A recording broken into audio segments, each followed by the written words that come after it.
2 months ago, this man lost everything. At the heart of Tigray's mountains, Eritrean soldiers massacred residents in his village. These graves, built in the hollow of a cliff, are the only visible trace of the killing. My wife was called Hawa. She was a mother of 5. 1 month ago, she gave birth to a baby. We also had daughters. Their names were Tesla, Zuvan, and Rael. We were not able to pray for them because we had to run for our lives. 19 people were killed in one day. On that day, there were many Eritrean soldiers. They were uncountable. As they were passing through this area, people were simply staying in their homes. The soldiers brought all the residents together and then killed them all here. Since the beginning of the conflict, Eritrean soldiers have been backing the Ethiopian army against dissident Tigrayan forces. Many witnesses accuse Eritreans of having massacred and raped civilians throughout the region. Like here, most rural areas are difficult to access for NGOs. Because of the war, this medical team is often forced to return to the regional capital, Mekele, and even when there's no fighting, its movements are restricted. Today we planned to go to a village and people were expecting us. But on the way there we were stopped at a checkpoint by Ethiopian soldiers. They turned us back even though we told them we were going to treat women and children. We're very worried about people in remote villages without access to healthcare.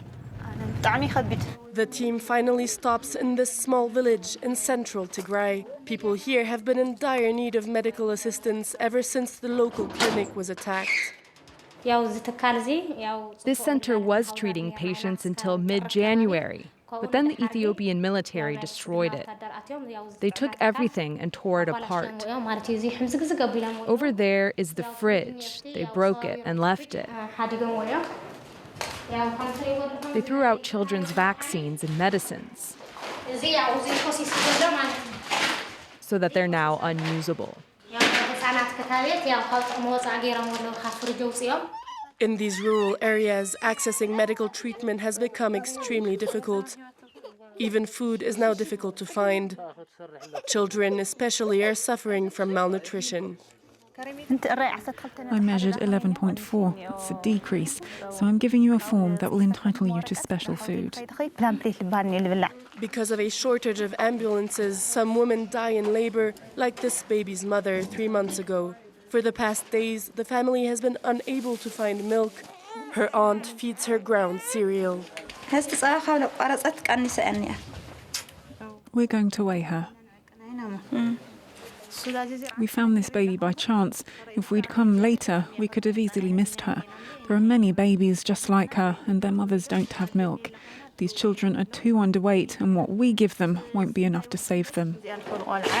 The baby lives with her family a few minutes' walk from the village. Her dad did everything he could to save his wife. With no other means of transportation available, he brought her to the nearest hospital using a horse cart. When we went to Hausen, there was nothing. The town was empty. We didn't find anyone to help us, and she eventually died. We walked with her body and waited an hour and a half. Now that I've lost my wife, my situation is very difficult. I have to take care of my children, and I can't plough my land. The family is now living in hunger. These nearly empty cereal bags are the only food left. Although he is a farmer, because of the conflict and the loss of his wife, this man hasn't been able to prepare his field in time for the planting season. Throughout the region, many people are facing the same problem, a situation bound to worsen food insecurity. It started around the month of November. We've been enduring so many problems. Our enemies came and we had to stop the work. We had to run away and seek shelter in other places. I wasn't able to plough my field before the rainy season, and now it's too late. Hausen, the town closest to the village, is deserted and its economy at a standstill.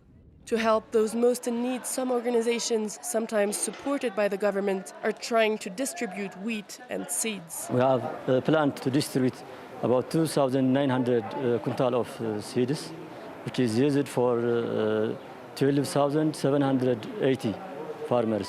We are distributed to the most vulnerable people, but it is not covers to the whole our people. The unilateral ceasefire declared by the government on June 28th could come as a relief amid an alarming humanitarian situation. According to the UN, 350,000 people are facing famine in Tigray.